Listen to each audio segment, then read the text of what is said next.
Hello, my name is Paul Sandrock, ACTFL Director of Education. To support language educators at all levels so as they move to teaching and learning remotely, ACTFL is very pleased to provide this webinar. During these challenging days, ACTFL thanks all of you for the tremendous and creative effort you are putting forth to support your learners. I also want to thank the Center for Advanced Research on Language Acquisition, or CARLA, at the University of Minnesota for sharing its set of graphic organizer resources, and that link will be shown during today's presentation. After today's webinar, ACTFL will post on its webpage the recording along with easy access to all of the graphic organizers shared. Near the end of the webinar, I will highlight the various versions of these and other graphic organizers ready to use with your learners. Today's webinar is led by Dr. Donna Clementi, an ACTFL consultant specializing in best practices in world language curriculum, instruction, and assessment. In 2013, Donna co-authored the ACTFL publication, The Keys to Planning for Learning, Effective Curriculum, Unit, and Lesson Design. And since 2006, Donna has been a co-leader of the CARLA Summer Institute on Second Language Assessment at the University of Minnesota. Donna taught French and was the World Languages Program Leader in the Appleton Area School District in Wisconsin, and also spent 38 summers working at Concordia Language Villages, both at the French Language Village and leading professional development seminars for world language instructors. To lead today's webinar, Graphic Organizers, Visualize, Simplify, Connect, I'm very pleased to welcome Donna Clementi. Thank you, Paul. I'm happy to be here at a distance, and I hope all of you are comfortable and ready to learn a little bit more and think about graphic organizers, which I'm sure you've used occasionally. And as I went through my teaching career, I used them more and more frequently. And one of the things that influenced that was thinking about how I could get my students to use graphic organizers without me handing them a completed product along the way. A quick definition reminder of graphic organizers is that they're visual relationships and connections represented by the graphic organizer to the right among ideas, concepts, facts, and vocabulary to make them easy to understand and hopefully remember. I like to think of a graphic organizer as a photograph. And you know, they say a picture's worth 1,000 words. And that, I hope, helps my students think about the relationships and think about the big ideas that they need to keep in their minds. As Paul said, this is a collaborative effort with CARLA at the University of Minnesota. At the bottom of the page, you have a direct link to their website of graphic organizers for you to refer to. And you'll also see the same graphic organizers on the ACTFL website, which you'll have information about at the end of this webinar.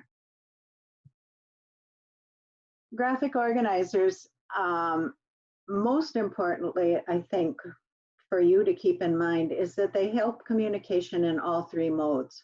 And so you've got a graphic organizer of how I always like to picture the three modes of communication, thinking that I never work solely with one mode, that they are interconnected, and that I'm always thinking about how they help each other and support each other to help students communicate more effectively.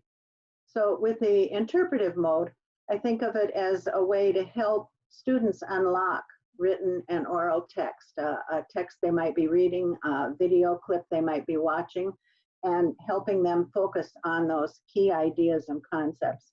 Here's an example of a story map. You can give them this to follow along with.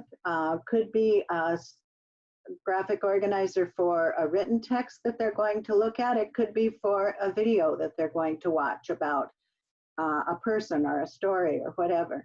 And so you've got the key ideas that take them through the video or the text, and coming all the way down to the end where they get to the end of the story and come up with a conclusion.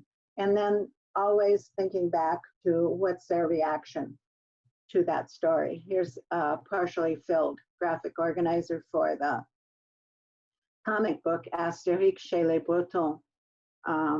Start filling in the setting, the main characters, the supporting characters, what the problem is, and then the events, the main events from the story. Here on this graphic organizer, you have 2 filled in events and then 1 left blank, as a reminder that there might actually be more than 3 events, or perhaps you're reading just a portion of that story. And so that'll be sufficient for what you're working on with your students.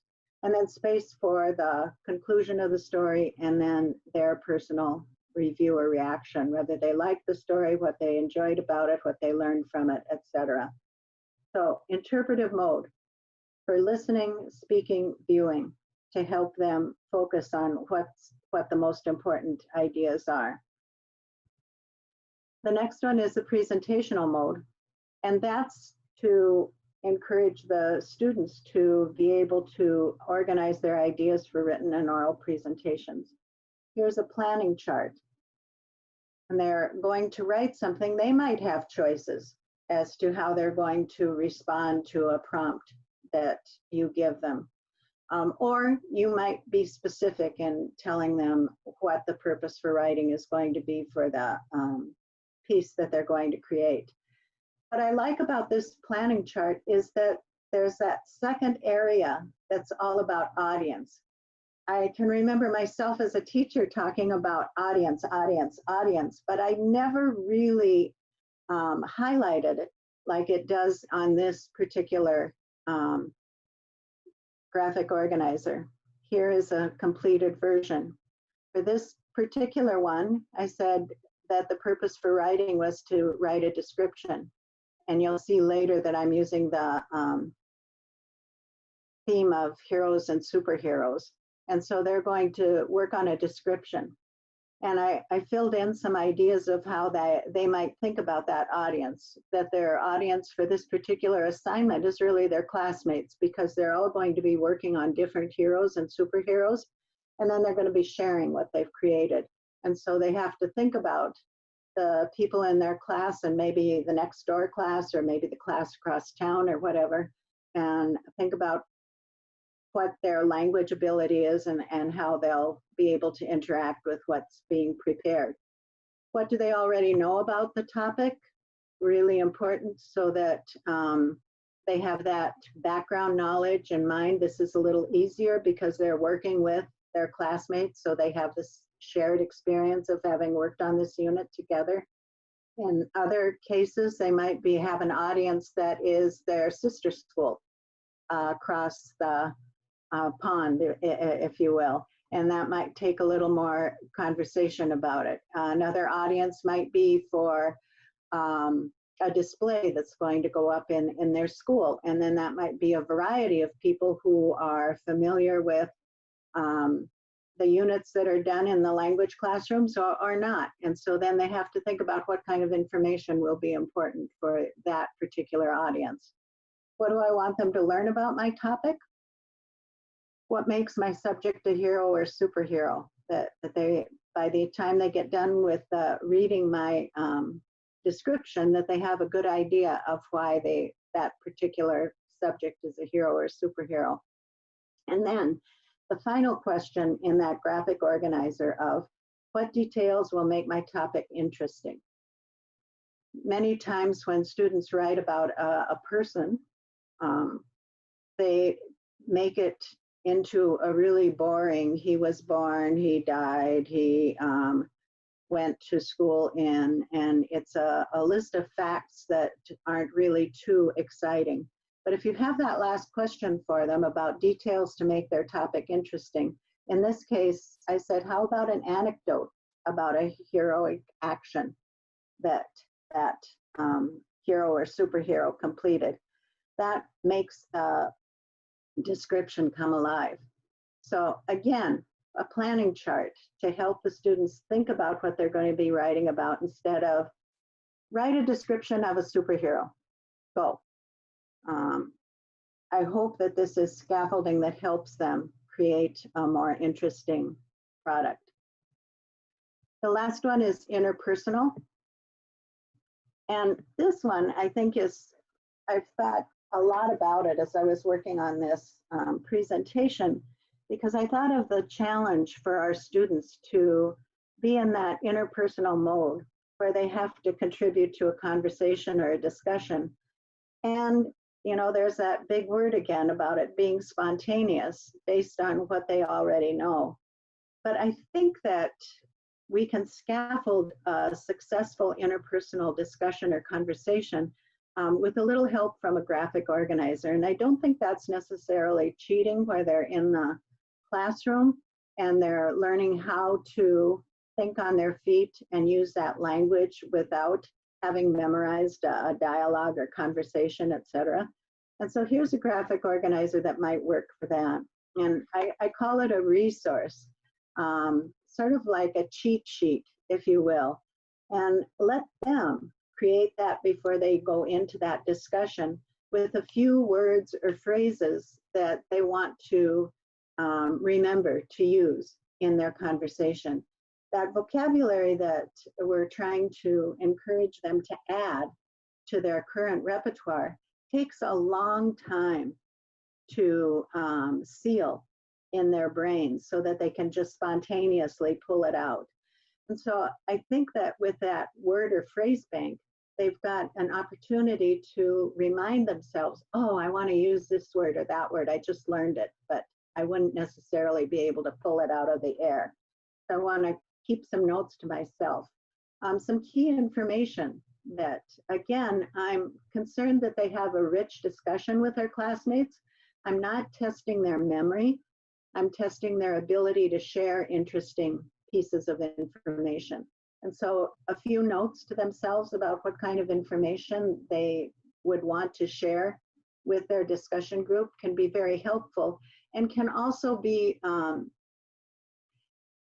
giving the students courage to want to participate, because then they aren't trying to think, oh, what do I remember? And then how do I say it? And what's the vocabulary? All those things that have to pull out of the air, that they've got some notes that they can refer to. And then finally, questions, because a good discussion, a good conversation isn't just talking heads, it's people asking questions and getting the students ready to think about what would be some good questions that I could contribute to this discussion. In this case, about who are the heroes. And so I put 3 samples here, but we would want the students to come up with those questions that they might want to ask. What makes a hero a hero? Are all heroes famous? Why does the world need heroes? I might plant some of those with the students if they're not very creative in coming up with their questions, but hopefully they'll, with practice, by using graphic organizers and using this resource, get better and better at asking good questions that keep the discussion going. So 3 modes of communication, 3 reasons to use graphic organizers and empower the students through those graphic organizers. Think of them as scaffolding, as support to help them with their preparation and their content. Advantages of graphic organizers, moving on, emphasizing important ideas and information. I think sometimes students don't realize or think about what is important and what isn't. And so modeling a graphic organizer, in this case on the right-hand side, you've got a biography about Marie Curie. And the boxes highlight some of the key events in her life, in phrases, not in complete sentences. So again, helping students think about what are the big takeaways.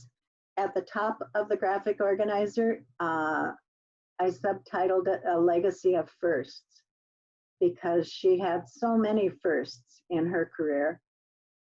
On this particular screenshot, I don't have everything about Marie Curie, but we can go through and look at and see, oh, where are the firsts listed here? And if it doesn't say first, do you think that it was the first anyway? For example, on the third row down in the left-hand corner, the portable X-ray machine for the battlefield. That was another first that Marie Curie is responsible for. By keeping it in short phrases, it makes the content easier to understand and shows that relationship of how she grew as a scientist in her career in Paris. Helps learners think about, if I model this particular biography of Marie Curie, it helps them think about what they would do with a different biography, what would be included, what would they need to represent, and how can they do that in short phrases instead of complete sentences. And then again, they can refer back to that graphic organizer. The graphic organizer shouldn't be used just one time for one class period. It should be there to support the students in the different parts of the unit. We're working with heroes and heroines. Coming back to the biography of Marie Curie in this case, they can talk about, is she a hero? Why? What did she do that makes her stand out? Helps them with their written presentations, might give them some phrases that they can use as they're doing their writing. And then when they have that discussion, they're not dependent on just their own research that they did, but taking the information that they gained from other people who shared graphic organizers about their heroes and superheroes.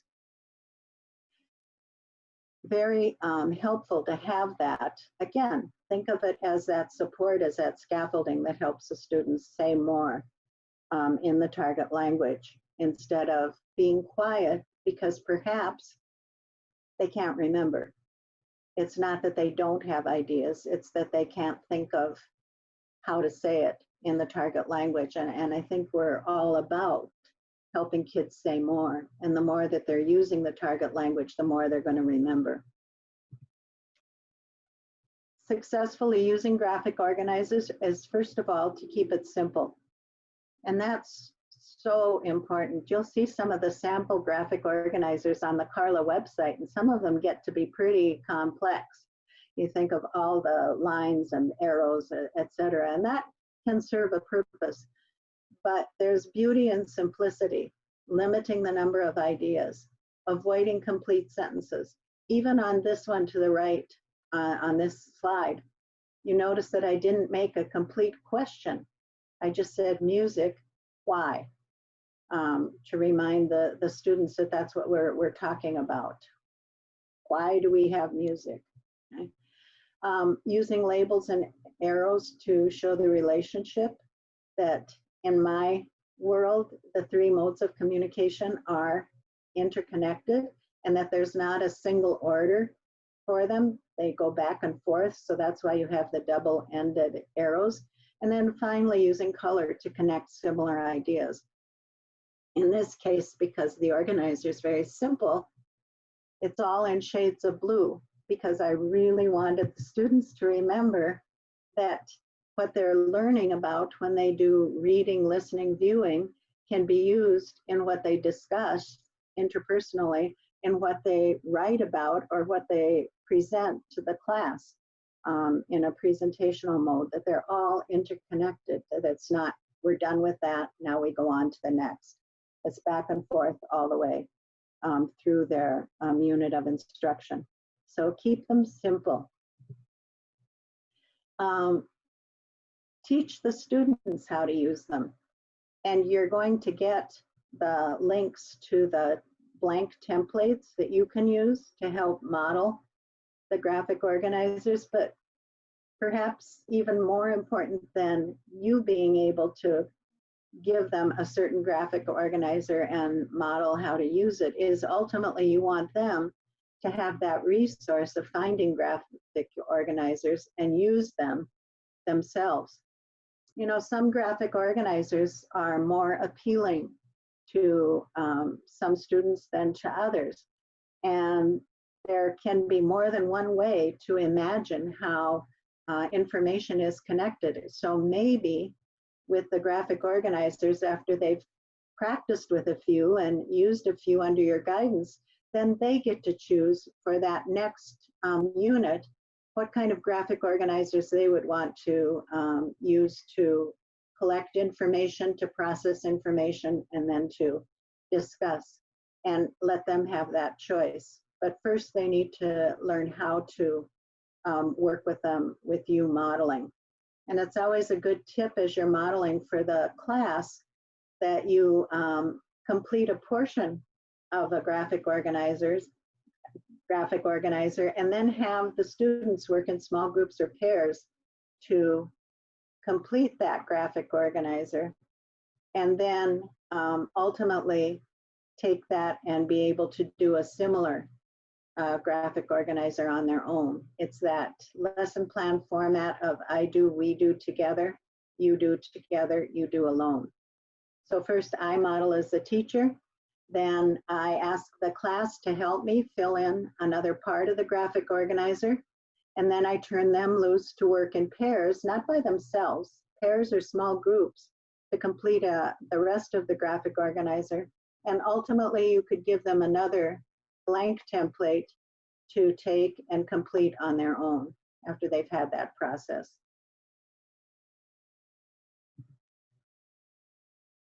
Finally, successful use of graphic organizers is to use them often, establish a routine. And that is so important. If students realize that the graphic organizer is helping them say more, helping them write more, helping them understand more, then it only stands to reason that it becomes an automatic that of course I'm going to use graphic organizers to help me through the next unit. And I'm going to work with the ones that my teacher provides, especially at the beginning of the year when they're learning how to use them. But ultimately that I know the first thing I want to do when I'm going to approach a text or we're getting ready to watch a video clip is I want to create some sort of graphic organizer. And that's all part of that gradually releasing responsibility for you as the teacher to say, here is a graphic organizer that you're going to use, to say, everybody decide how you're going to take notes on this particular video clip or on this particular reading, and let them design their own. So graphic organizers as routine at the beginning of the unit, you can find out what the students know. And it can be something that makes them curious to want to know more. Perhaps there's even a graphic organizer that is meant to be only partially completed because you have to look for more information to finish it. During the unit, as I said, to take notes on presentations, to organize content and connections. Now you've read about a variety of, you're going to see in a later slide, biomes. And so now how are we going to organize that, and how am I going to keep the different characteristics straight for what I learned about biomes? To simplify complex ideas, to be able to break it down into manageable chunks, and then to encourage collaboration. As students are working on a project, or as they're working on understanding a text, or as they're preparing for a discussion, it helps if they can work together in pairs or small groups and figure out how they're going to organize their product that they're going to create. And organization via a graphic organizer is great for that. Finally, at the end of the unit, they can go back to their graphic organizers again. A graphic organizer is not one and done. One per unit, I'm done with it. Now we just go on and keep talking and teaching and learning. But that they have their collection of graphic organizers, and that becomes the review of the key information as they get towards the end of the unit. It helps them then study for an assessment you might give them to see if they're understanding the big ideas that you presented in the unit. And finally, to look back on when they react to what they're taking away from the unit, it helps them remember some of the learning experiences they had, and then write a reflective journal entry on perhaps looking back to that first graphic organizer about what they knew about the unit at the beginning, and now at the end, going back and saying, now what do I know? What would I add to that one that I created on the first day of the unit to make it more complete at the end. On the right-hand side of this slide, you've got a graphic organizer that's written in French, but it's about citizenship, rights, and responsibilities. And I share that one with you because of the color coding. First of all, on the left-hand side are the rights, and that's in purple. And on the right-hand side, on the I think I said left-hand side are the rights in purple. And then the responsibilities are in blue on the right-hand side. And then there's a third leg of the graphic organizer that are the European rights to be a citizen. And those are in green.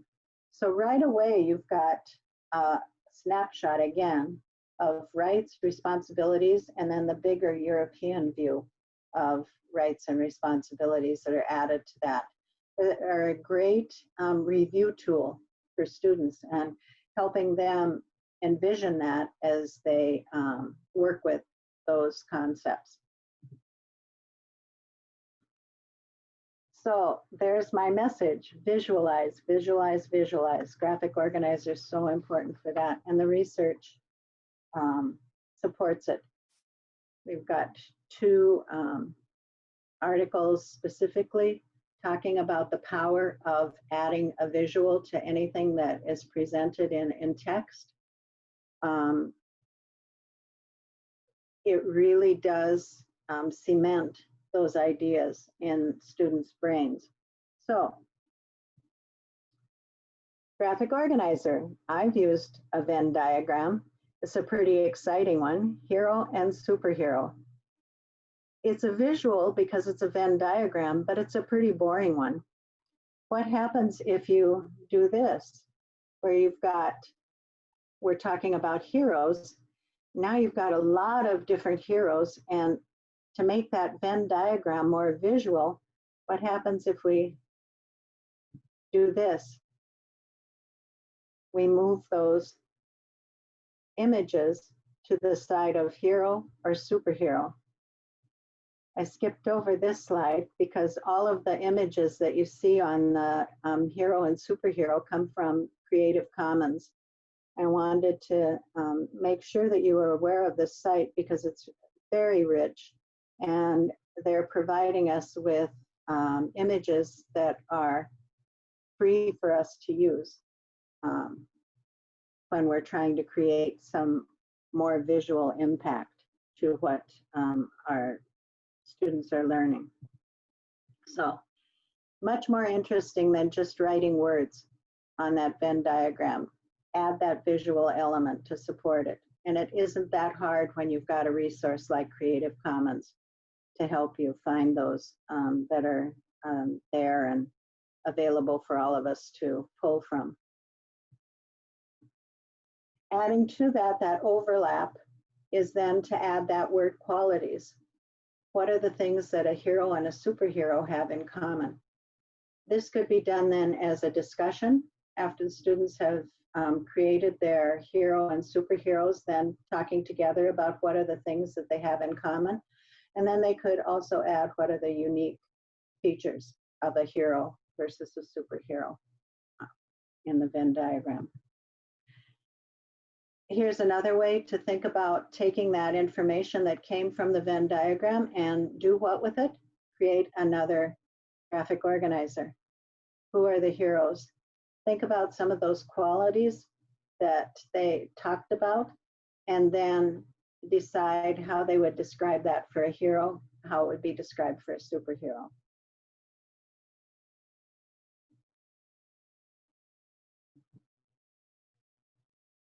Next, they can create a description, and you're going to see 2 similar slides with a little different information on them, but the shape of the slides of the graphic organizer is the same. This is a way to remind students that as they're going to create a description in this particular task that I'm asking them to do, where they pick one of their heroes or superheroes, is that I want unified description of loosely organized paragraph, if you will, of how they would describe one of the images that they pick from the middle of the donut, or a different one. I just dropped that particular visual in there to give that graphic organizer a little more interest.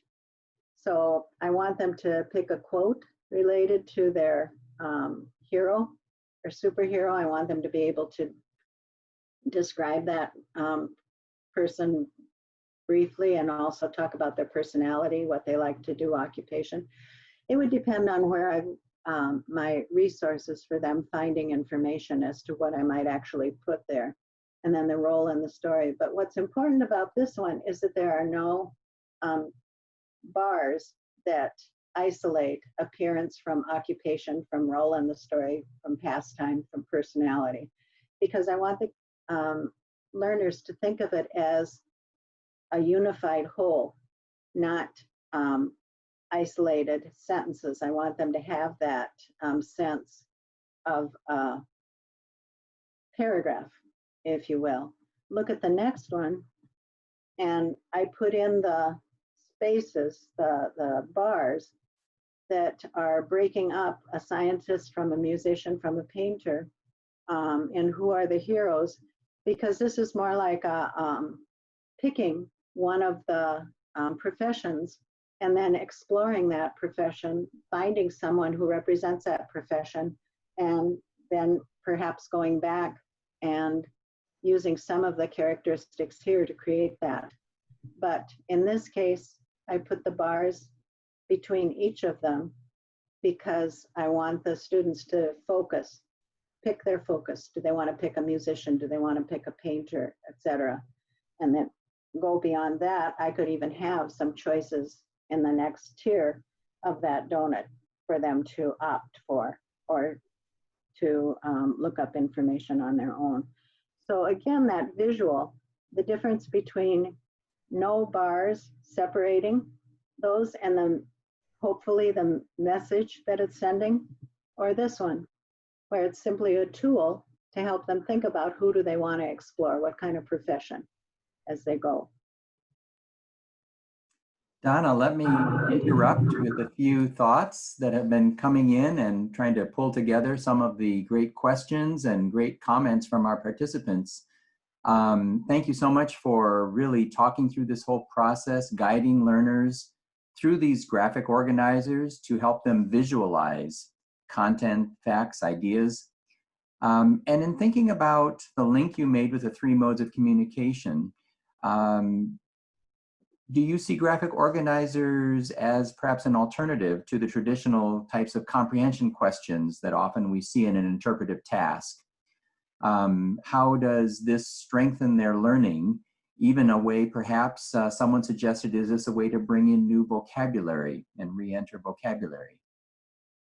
I'd say yes to all of that. I think sometimes the graphic organizer can be a replacement for the all too many questions that we ask kids to answer, and then they just cry because they really don't like to have to read something and then answer too many questions about it.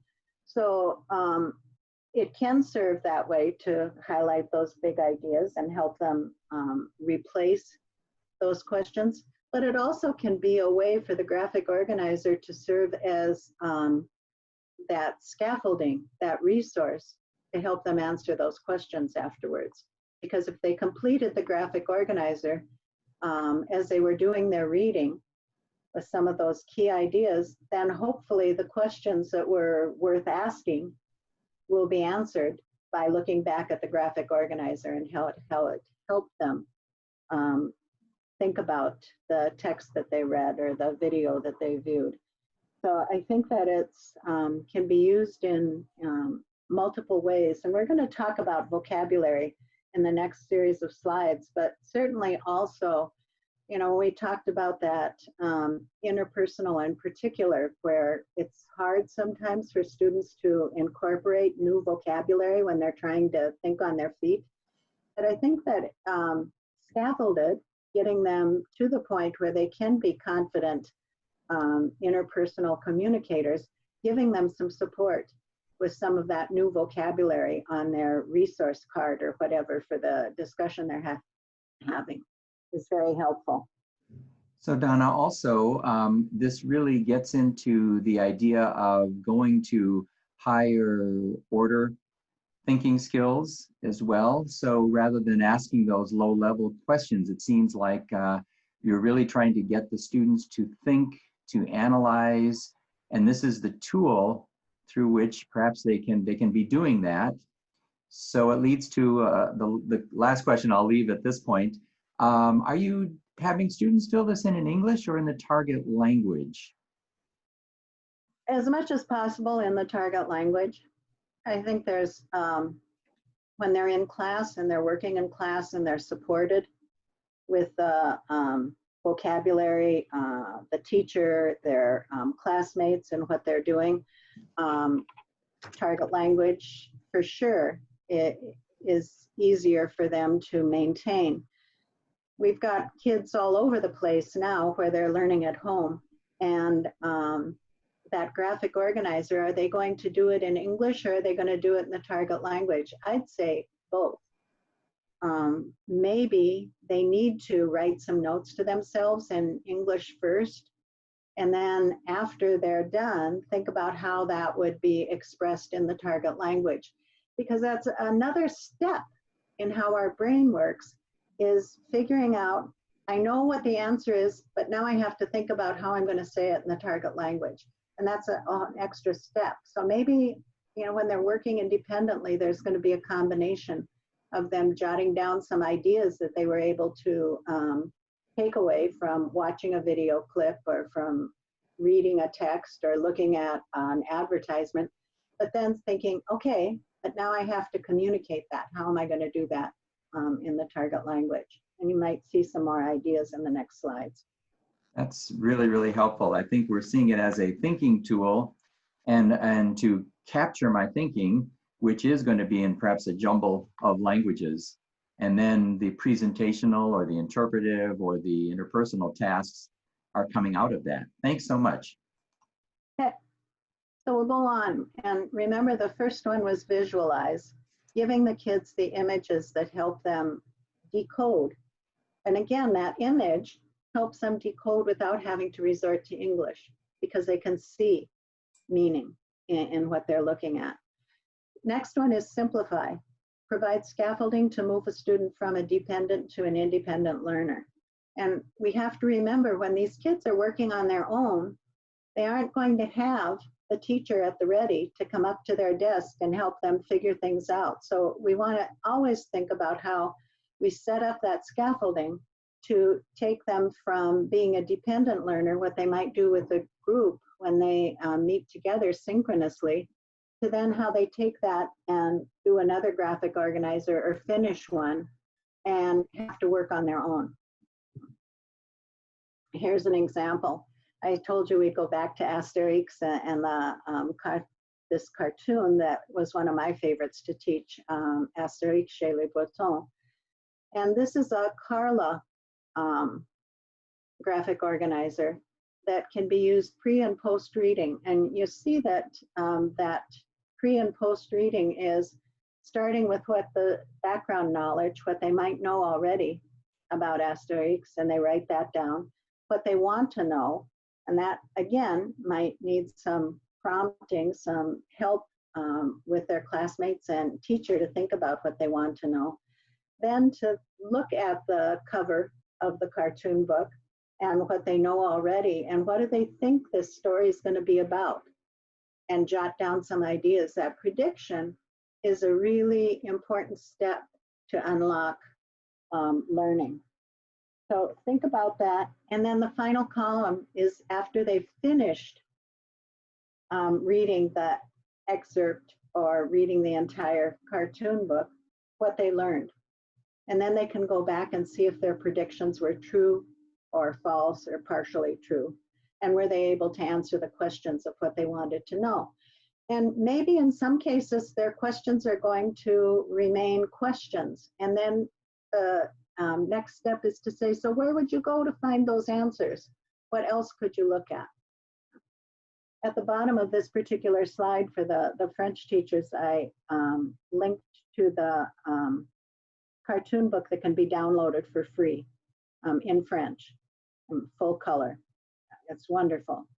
So maybe it's something that students might be interested in doing on their own.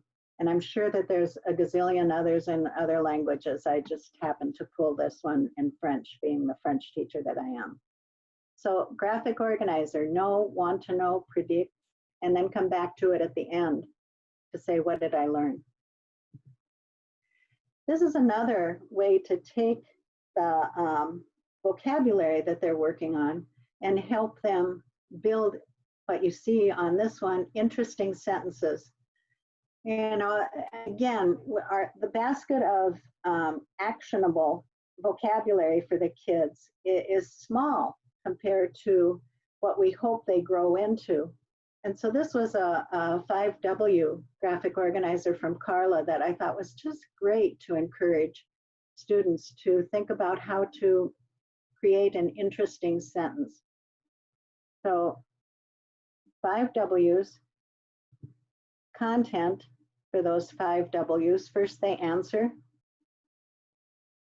those 5W questions, and then underneath it, they try to put all that information that they learned into one beautiful, interesting sentence that they probably could never have done on their own when you told them to write a sentence and then maybe said, make it longer or make it more interesting.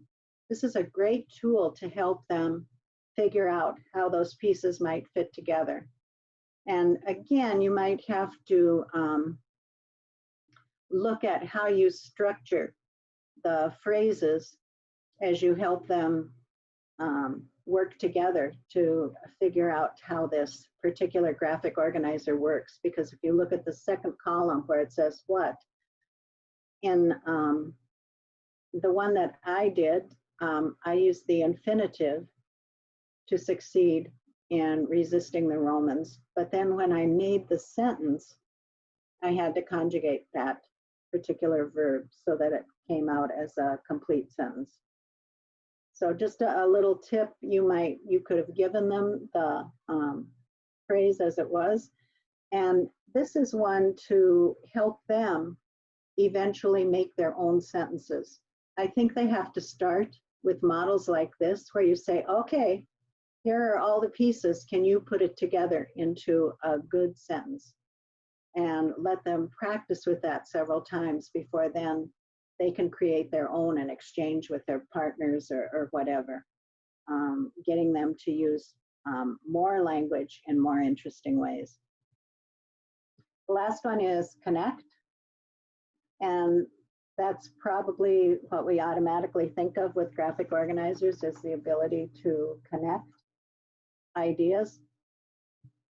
And so this is, you know, and I think of graphic organizers, the first one that I did as I was sketching out this workshop was this one, because that's how my mind sort of works, is just drawing a bunch of lines and making a bunch of circles and making them all connect. With this particular one, where we're talking about biomes, this was from a content-based unit that we did with the students, bringing some organization to all of those various circles and lines was really important. And so color, again, becomes really important. The biomes are in the center, but then the 5 major biomes are in different colors.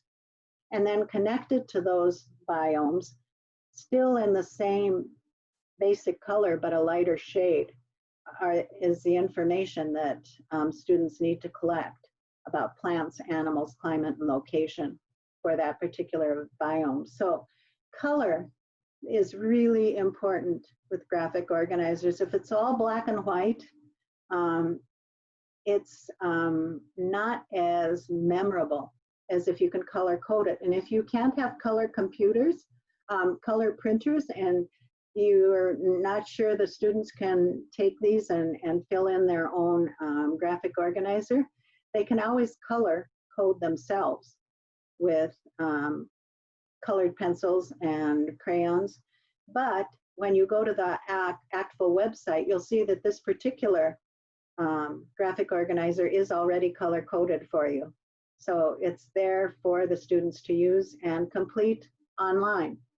You don't have to worry that your copy budget is going to go out of control. So you've got the color coding and you've got a picture. You've got the 5 different biomes, and then finding that picture is worth 1,000 words to remind them of what those various biomes are. And again, I should remind everyone that I would be doing this in the target language, not in English. This was for a unit on what is biodiversity and why do we need it. Taking that information off the graphic organizer that was in the previous slide then allows the students to complete what Carla calls a gathering grid, where now you want to be able to compare the aquatic biome to the desert, to the forest, to the grasslands, to the tundra. And so a little more organized way to represent that information. And also giving the students an opportunity to take that big graphic organizer and use that vocabulary again, to list it on the gathering grid, and then to be able to write some comparison sentences about the different biomes. You might pair up the students to each work with 2 different biomes. To begin with, you might assign different groups to the different biomes to fill in the initial information. And then talking about vocabulary, thinking about how students can work with that new vocabulary and how they can cement that in their minds. And so this is a graphic organizer. You could make a gazillion of them for new words. You've got the word, you've got a definition, you've got synonyms, and then used in a sentence, and then a picture to help them along. And they can create these on their own with new vocabulary, or they can each be given a different vocabulary word. They can create their graphic organizer for that vocabulary, and with everything being online, they can exchange that. Where they share ideas in their classes, and now they can create their own stack of cards to practice with that vocabulary. This isn't something that you have to create for every word you want to use. It's something the students should be creating and sharing with each other to make it purposeful. This is another way to think about the vocabulary, is again picturing those 5 biomes and now taking the animal aspect of it and taking those animals and dragging them to the biome that they belong to, or listing them if they're not able to do that electronically, to make that visual match of animals to the different biomes. Then you can do plants and match those up. And again, that visual, you can't just give them the blank boxes and expect memory to happen. They really need to have that visual piece to go with them to be truly effective. Here's another one to work with vocabulary. This one, they have the picture of the desert, and then some plants, some animals, and the climate, and how those are interconnected and related.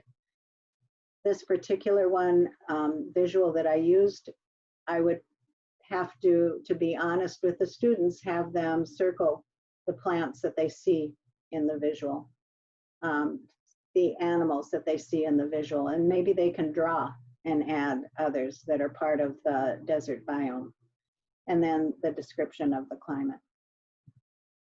So with that, I'm going to turn it back over to Paul.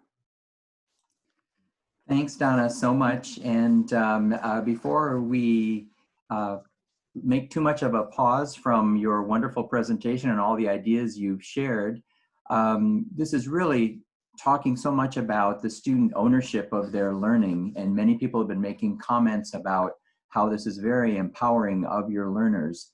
Can you share a few more thoughts about how you might adapt some of these for beginning level novice students or challenge for more advanced level students, in the idea of some choices, how they can create, how they might modify some of these organizers? Well, I mean, your imagination is your limit on how you might have the students use the different graphic organizers at their level.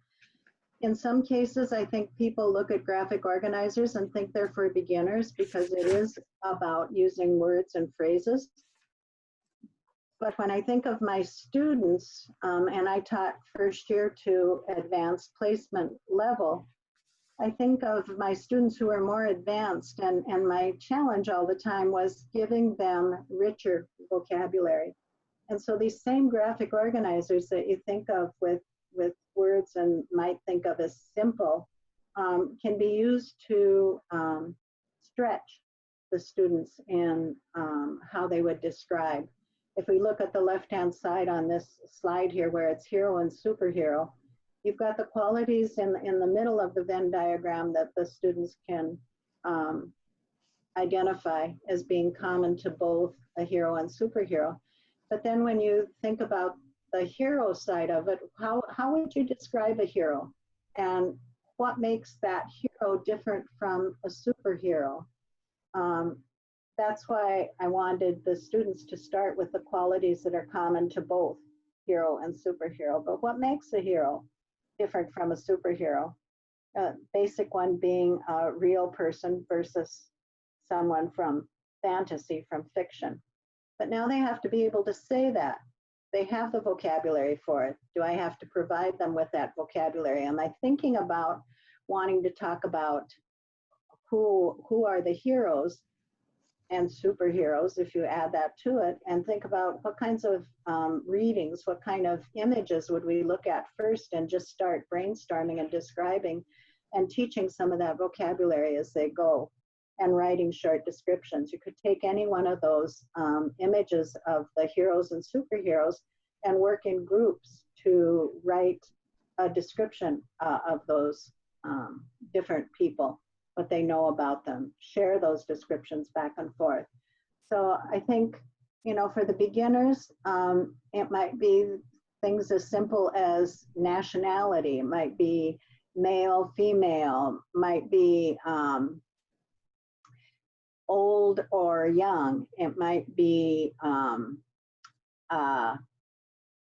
astronaut or I don't know, scientist. So for a beginner, those would be very basic terms that could be used. But then when you think about it, the advanced students, there can be more specialized vocabulary to go with that description. There can be more detailed descriptors. It all comes back around to that interpretive mode and the kinds of resources that you launch the unit with for the learners. And then as we look at those texts, we look at those images, we look at those videos and say, what are we going to talk about? What do the students need to have? And how simply or how complexly are we going to discuss those items? So I don't think there's a perfect answer I could give you on how to move up and down with these different graphic organizers. I'm happy to correspond with any of you individually if you'd like, because it's an interesting topic for me to pursue. But I think that graphic organizers, to me, always made me less fearful to communicate about a topic because of the fact that it was limited space to begin with. But then I could expand it out to the abilities of the students as far as they could go with more and more details. So. Perfect. Thank you. Thank you so much, Donna. That's very, very helpful. So a brief couple of words around these. They are available in 3 formats.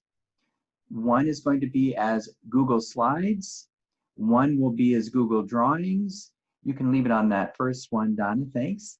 And also, as it's original at the CARLA site as a fillable PDF, and also some Donna has provided as MS Word documents. So we have a more static Word or PDF document, or we have the Google Slides and Google Drawings versions, knowing that so many classrooms are today, so many schools are using Google Classroom to connect with that platform. So in the Google Slides version that you are seeing here, that if I open that one up, I've selected one, I want this version.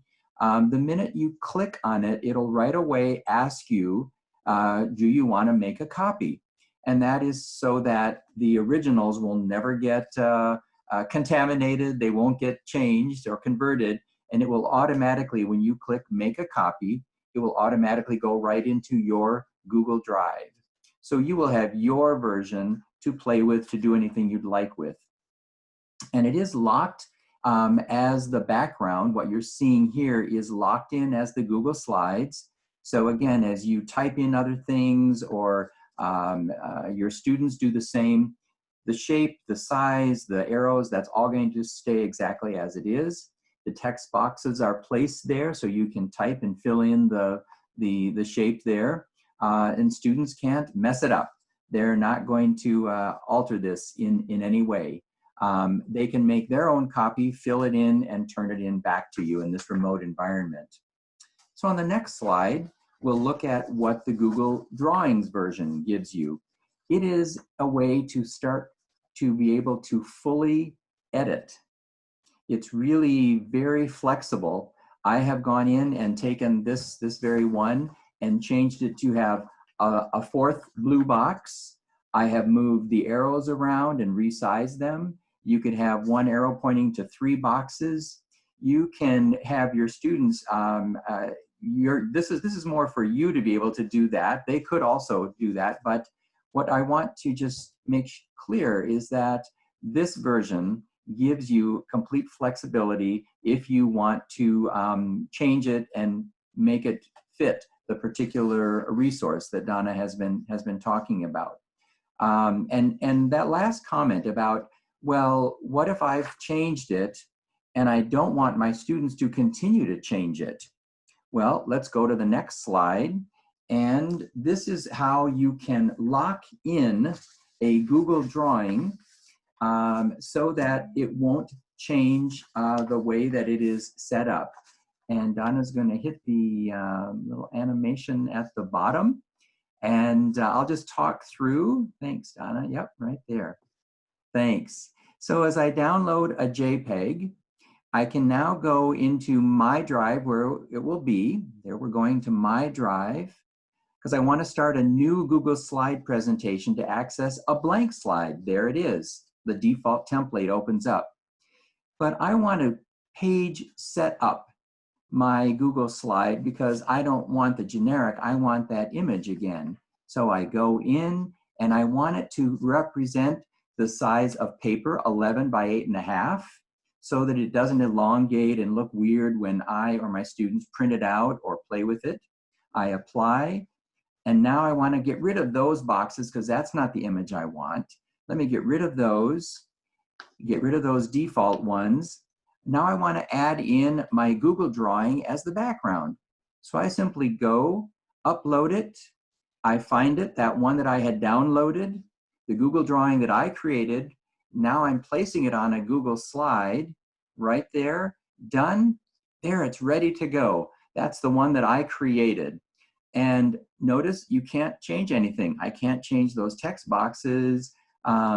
They're all set. So what I want to do is add text boxes, clicking on the tool from the menu bar, and I simply recreate my text boxes. And now I am ready to have my students type away. I can put in instructions. I can put in a sentence starter, whatever I want. And now I want to remember to go up there and rename it and save it so that I know that this is the one that I have now locked as a Google slide. Because remember, when it's a Google slide, now my students can't mess it up either. So I can go in and change as much as I want in Google Drawing, which is fantastic, adapt any of these, then save it as a Google slide background, and now my students are ready to use my adapted graphic organizer for the task that I'm giving them. Because Google Slide, of course, allows you the option of adding other slides. So you could add in prior to this one, now where I put my adapted version in, I could add in directions, I could add in an example. I'm not able to do that with Google Drawings. Its usability is for the design and adapting and editing, but now I can get the best of both worlds. So Donna, why don't you take us to your last slide? And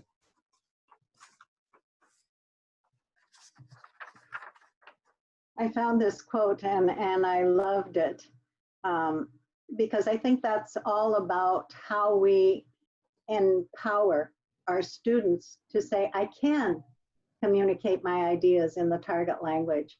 And it takes us to be able to explain it simply. If you can't explain it simply, you don't understand it well enough. Think about that. I think it's from the simple that the students gain the courage to be able to say more and more and more and more and write more and more in the target language. So thank you for listening. It's been fun to think through this webinar for you. And now with you, I will look at your questions and be happy to respond to those and others. Thank you very much. Donna, thank you. Thank you for such an informative webinar. You've given us so many useful ideas of how to use graphic organizers to support our learners as they use language for very specific purposes, each mode of communication. Some of the comments that we heard were all about the process and how valuable this is to document that process of thinking, of learning, of getting ready for a presentational or interpersonal output, and even perhaps to save those graphic organizers as part of the documentation of that journey. So thank you. You've given us so much to think about.